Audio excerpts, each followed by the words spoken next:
expresión por receptores de tipo RTK, que son los que estamos estudiando. Bien. Resulta ser, compañeros, que al menos el 30% de los tumores en humanos poseen mutaciones en los genes de estas proteínas. Repito, al menos el 30% de los tumores malignos en los humanos poseen mutaciones en estas proteínas. Pero, lamentablemente, esas mutaciones generan hiperactividad de estas RAS. Y como yo acabo de decir, estas vías de señalización llevan a síntesis proteica, reorganización de citoesqueleto, proliferación, supervivencia, regeneración. Entonces, pasen eso al contexto de un tumor. Entre mayor carga mutacional tenga un tumor de estas proteínas RAS, obviamente es un tumor más proliferativo, más superviviente, más sintetizador de cosas, más expresador de genes, más regenerativo, y eso en un cáncer es el peor escenario. Entonces, a partir del estudio de estas proteínas, se ha comenzado a estudiar cuánta carga génica tienen esos tumores a partir de las proteínas RAS. Y ya les voy a enseñar unos gráficos muy interesantes.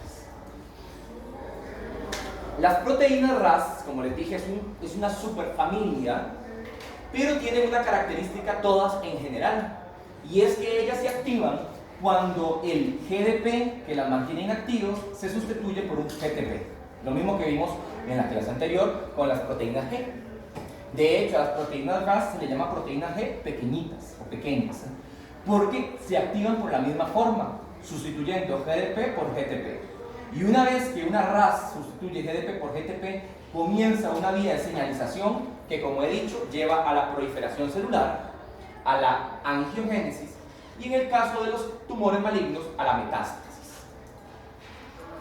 No sé si ustedes saben, pero la teoría convencional que explica un cáncer más o menos inicia así. Tenemos una célula con una serie de mutaciones que se mantiene, digámosle así, inactiva, suprimida, pero que producto de daños en estos genes que mantienen a estas células inactivas, comienza a haber proliferación celular. Esta proliferación celular sigue acumulando mutaciones, y si los mecanismos de reparación no son capaces de, digámoslo así, reparar estos daños, lo que va a ocurrir es la generación de un cáncer. ¿Okay? Entonces, más o menos ocurre así. Hay una célula con una mutación, esa célula crece generando hiperplasia, luego este grupo celular pierde la capacidad de estar regulada por el resto de los mecanismos celulares, se genera un carcinoma in situ. In situ significa que no ha penetrado la membrana basal del epitelio, y cuando atraviesa la membrana basal hablamos de un cáncer invasor. Y un cáncer invasor hace metástasis, y ya ustedes saben lo que pasa cuando un tumor hace metástasis, ¿verdad? O sea, que la sobrevida del paciente es muy limitada. Bien, eso es lo que se llama carcinogénesis. Carcino viene de cáncer, génesis de origen, ¿no? El origen del cáncer. El cáncer tiene tres fases. Una fase de inicio, por ejemplo, el daño en el ADN. Una fase de promoción, que es la proliferación de células neoplásicas o malignas. Y una progresión, que es cuando el tumor invade otros tejidos. Entre más temprano se diagnostique la lesión, pues obviamente el pronóstico es mejor. Entre más tardío se haga el diagnóstico, posiblemente el pronóstico es menor. ¿Okay? Bien, en todos estos momentos de la proliferación o la carcinogénesis participan proteínas RAS. Ya lo vamos a ver. Entonces, cuando hay mutaciones de las proteínas RAS, producto por ejemplo de un daño en el ADN, las células proliferan más rápido, las células malignas, ¿verdad?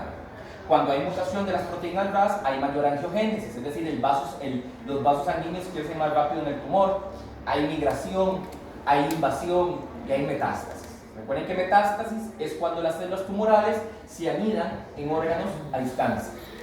¿Cuáles órganos? Cerebro, por ejemplo, en melanoma; hueso, por ejemplo, en cáncer de próstata; pulmón, por ejemplo, en cáncer de mama; hígado, como en cáncer de colon; o ganglio, como las neoplasias, por ejemplo, linfoides, ¿okay? Leucemias, linfomas. Sí. Profe, una pregunta. Entonces eso explicaría cómo a veces uno dice, "Mira, una persona que tiene cáncer muere muy rápido y otra dura más tiempo". Sí, claro que sí. Eso es muy importante, se pregunta.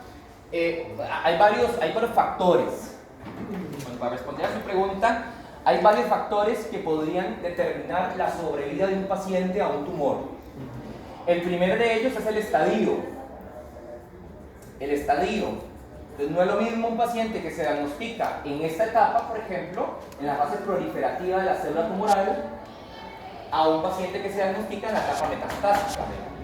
Esa es la primera cosa importante. ¿Por qué?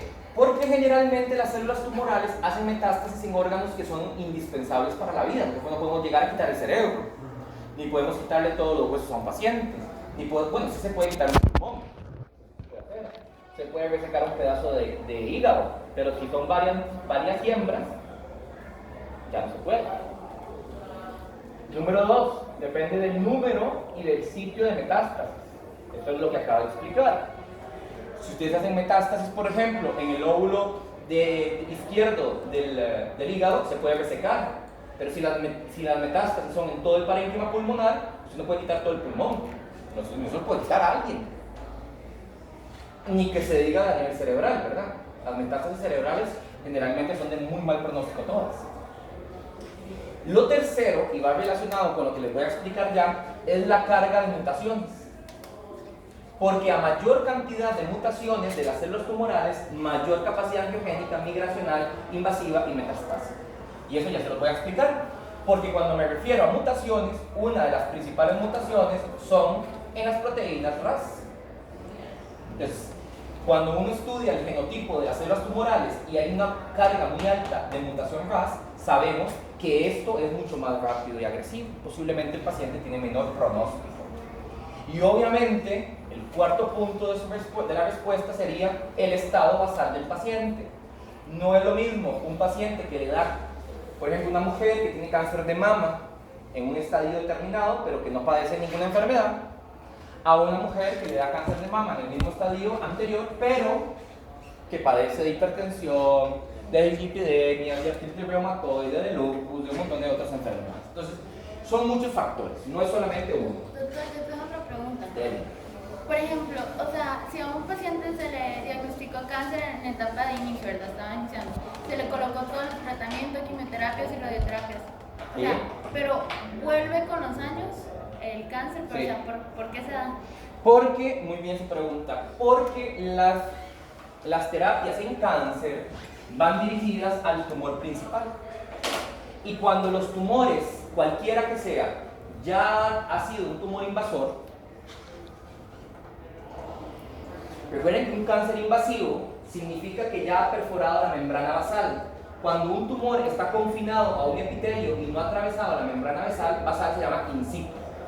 In significa en, situ en sitio, es decir, ahí. Cuando producto del daño de la membrana basal el tumor ya, digamos, invadido, el tumor puede hacer dos cosas. Puede hacer metástasis, que es el peor escenario, o puede estar diseminado. No es lo mismo. Entonces, las quimioterapias van dirigidas a este tumor, pero nosotros, por estudios de imagen, podemos ver dónde hay metástasis, pero no podemos ver dónde hay células diseminadas. Entonces, puede ser que el tumor fue atacado, el primario, pero que han quedado siembras celulares, no metástasis, sino siembras de pequeñas células anidadas a las cuales la quimioterapia y la radioterapia no iban dirigidas. Entonces, en el momento que usted quita el tumor primario, estas pierden competencia. Es como en la selva, digamos. Es el mismo principio. ¿Y no sale en el antígeno? No, pues por ejemplo, el cáncer de próstata. No, porque la cantidad de antígeno prostático que produce una célula de próstata anidada en un tejido óseo como el periósteo es nula y no es detectable a través del estudio, digamos, de un ensayo como por ejemplo una determinación sérica. Para determinar eso que ustedes me están preguntando, se utilizan otros estudios de imagen como son el PET. El PET es una técnica que se llama tomografía por emisión de positrones, en los cuales, por ejemplo, la glucosa se le une a un radioisótopo y ese radioisótopo es captado por la célula tumoral aunque sea una única célula y después esto traduce una señal luminosa y esa señal luminosa se ve en una imagen. Entonces uno puede ver incluso depósitos celulares. Pero lamentablemente ese estudio en Costa Rica todavía no se hace con esos fines. Es una técnica innovadora que no se hace todavía en nuestro país. Sí. ¿Qué tipo de exámenes se hacen para ver si el tumor tiene proteínas? Eso es muy importante. Se le hace secuenciación de la célula tumoral.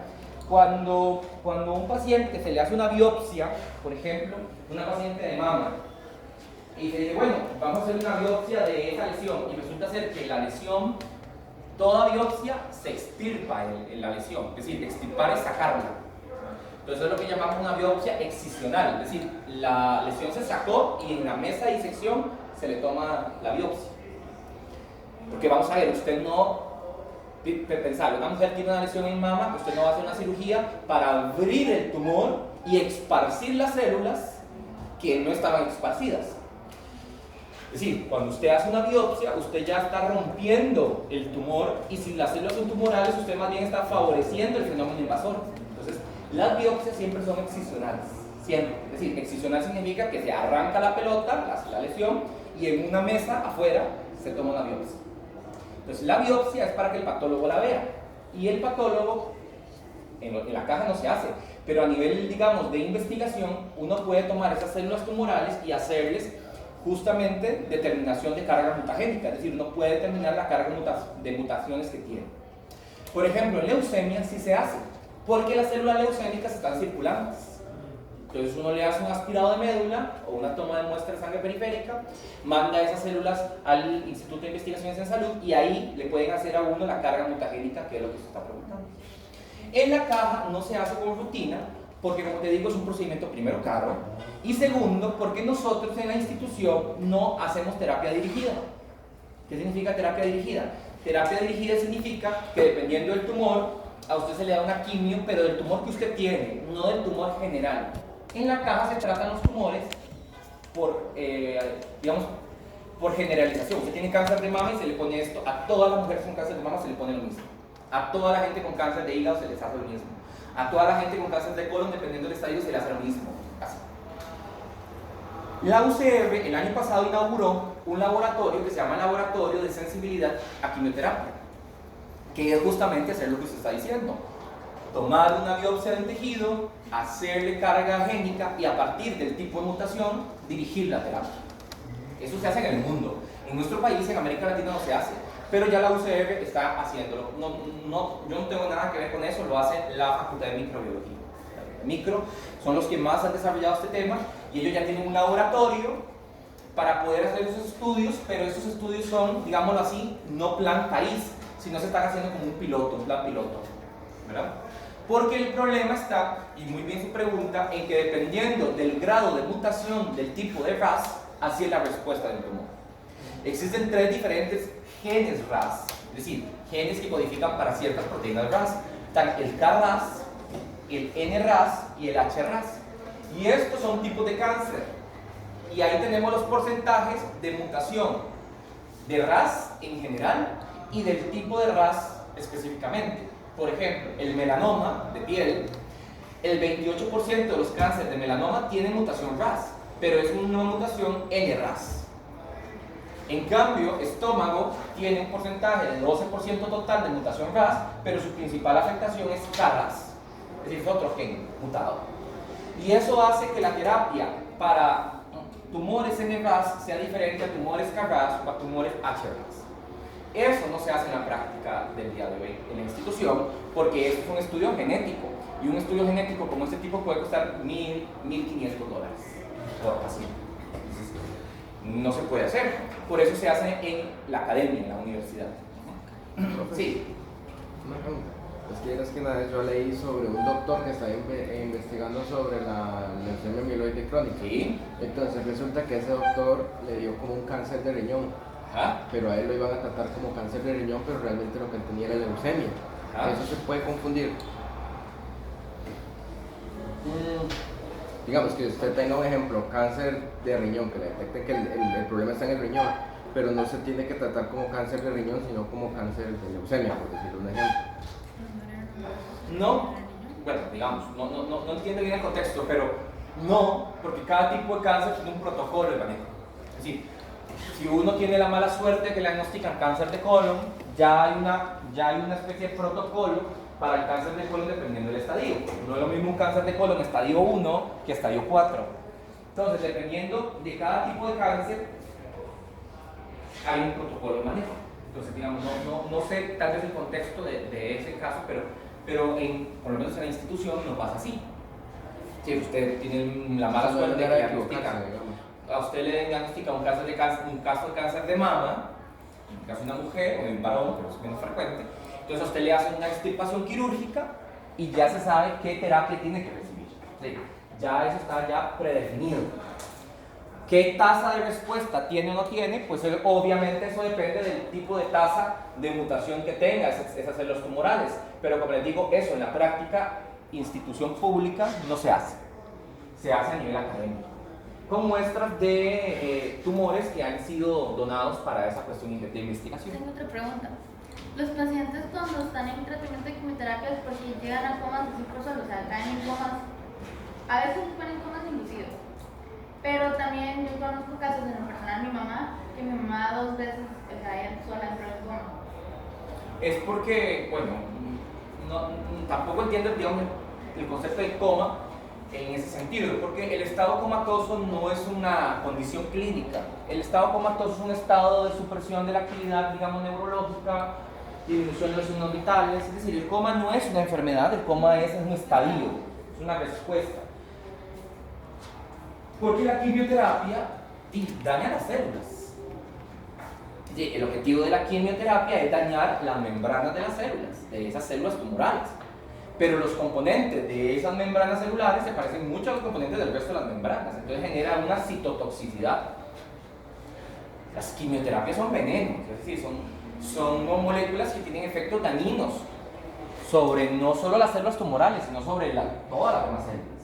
Entonces, en realidad, la respuesta a la quimioterapia es una respuesta como un fármaco que tiene efectos adversos.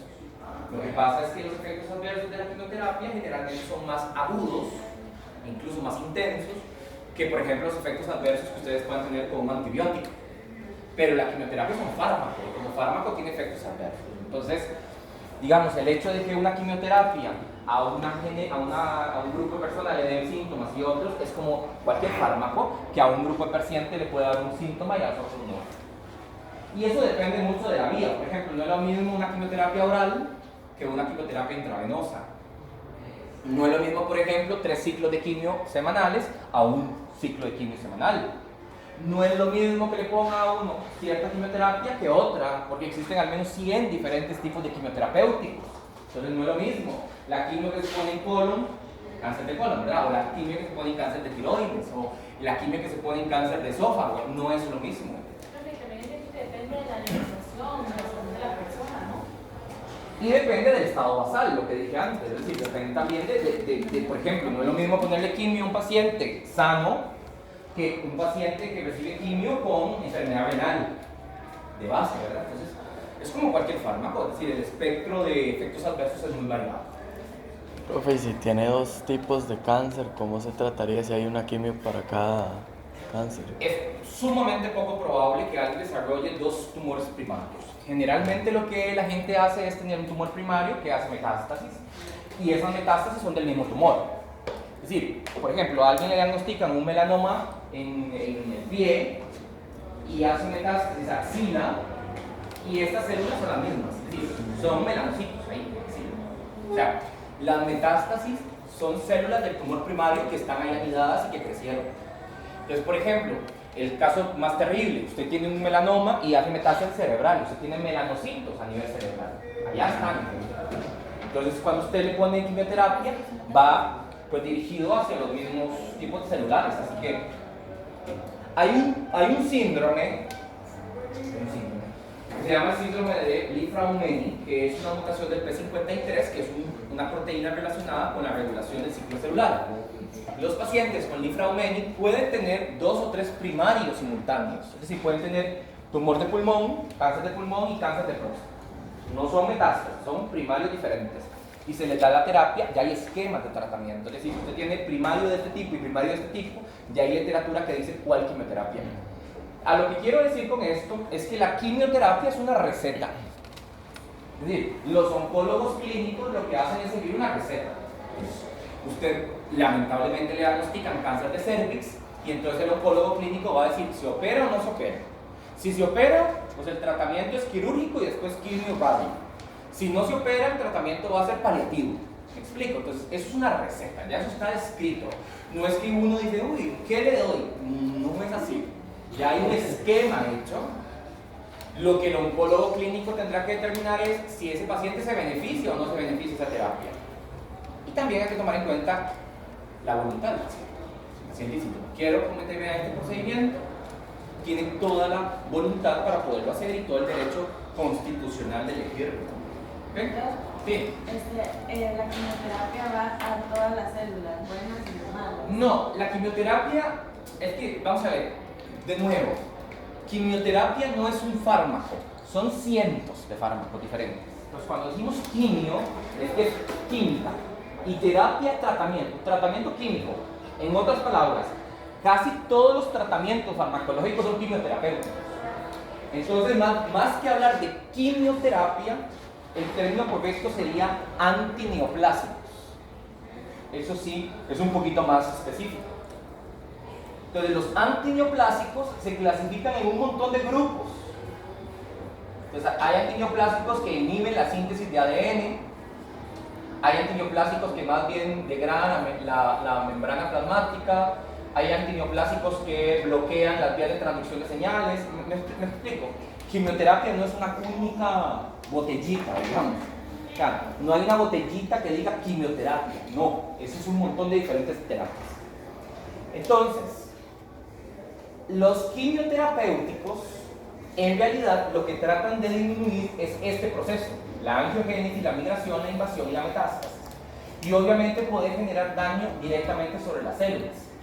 Lo que pasa es que como las células tumorales tienen un índice de crecimiento mayor, generalmente son más susceptibles a estos fenómenos, porque si son células que crecen más rápido y usted está atacando el crecimiento, pues estas van a responder más que las normales.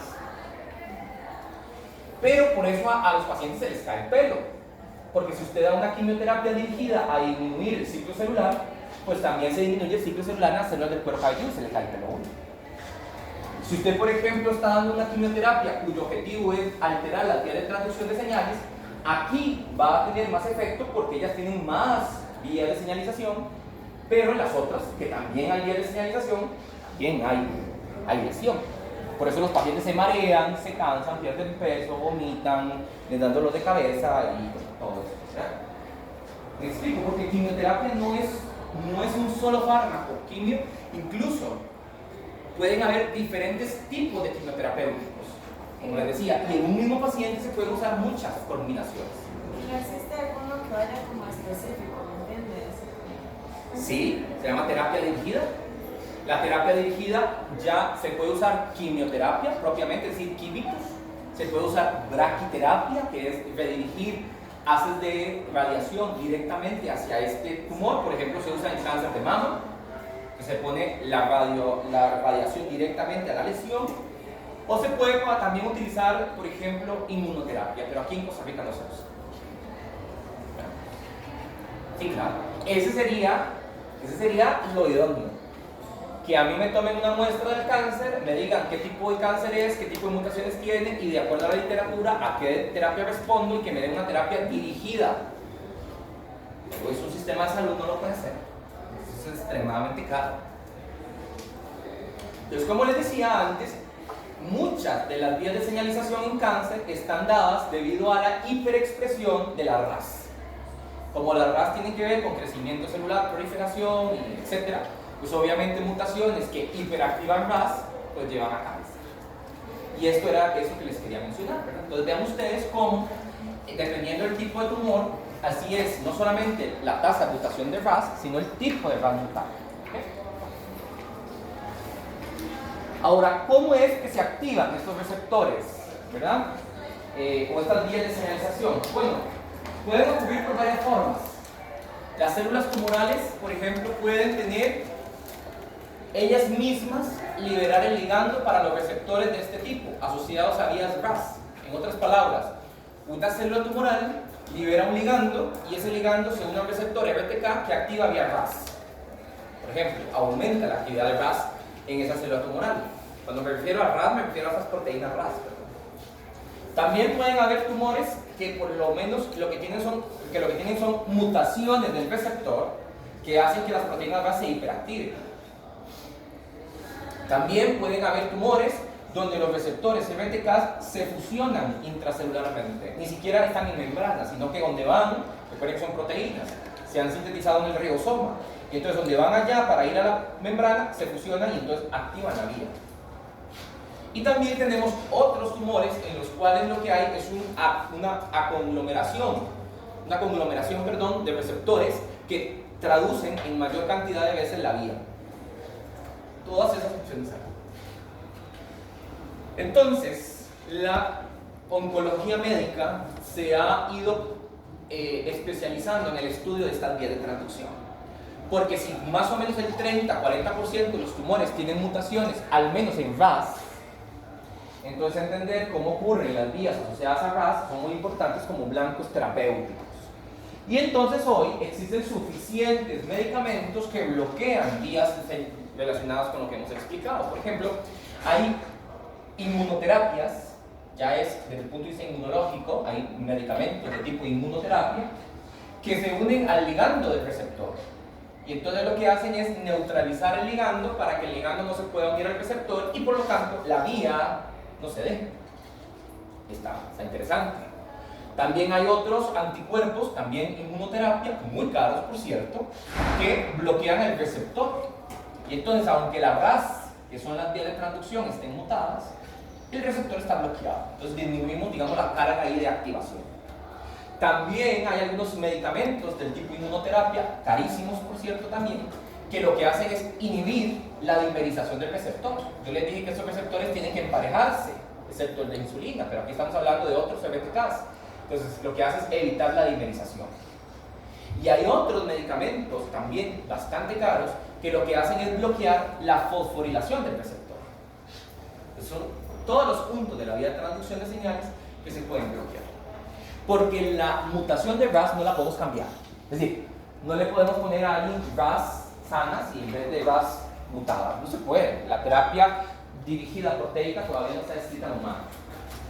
Entonces, lo que hay que hacer es intentar disminuir la transducción de señales a través de la parte de recepción de la señal, que es esta parte. Pero lamentablemente son terapias extremadamente caras porque estos son fármacos que son originales todos. Recuerden que los fármacos tienen una licencia de más o menos 30 años originales. Después vienen los genéricos y esos fármacos son nuevos, o sea, todos son originales. Y esas terapias van de 10, 15, 20 mil dólares por dosis. O sea que realmente un sistema de salud como el nuestro no puede, lamentablemente, sostenerlo. Aún así, hay pacientes que mediante vías legales y jurídicas pues consiguen que la institución logre asimilar estos fármacos y los utilicen ellos. La mayoría de esas terapias son terapias paliativas, no son terapias curativas, por lo menos todavía. Entonces, como les decía, aunque hay muchísimos mecanismos de afectación y alteración de estas transducciones de señales, la industria farmacéutica ha ido de la mano buscando moléculas capaces de interactuar con estas vías de señalización alteradas para disminuir la progresión del cáncer. Repito, disminuir la progresión, no son terapias curativas. ¿Verdad? Y ahí vienen muchas, ¿verdad? Aquí vienen, por ejemplo, mutaciones que hiperactivan, activación antigénica, diferentes mecanismos de activación de estas vías. Y aquí en color rojo ven ustedes los diferentes fármacos que ya existen a nivel mundial que bloquean ese punto de la vía de transducción alterada en células cancerosas. Les voy a hablar de dos ejemplos nada más para que vean ustedes cómo esto se aplica al contexto real. Cáncer de colon. El cáncer de colon es una neoplasia muy común en nuestro país, es una causa de mortalidad en hombres y en mujeres, entre la cuarta o quinta causa de muerte por cáncer en hombres y en mujeres, y globalmente la tercera o cuarta causa de muerte en Costa Rica de cáncer.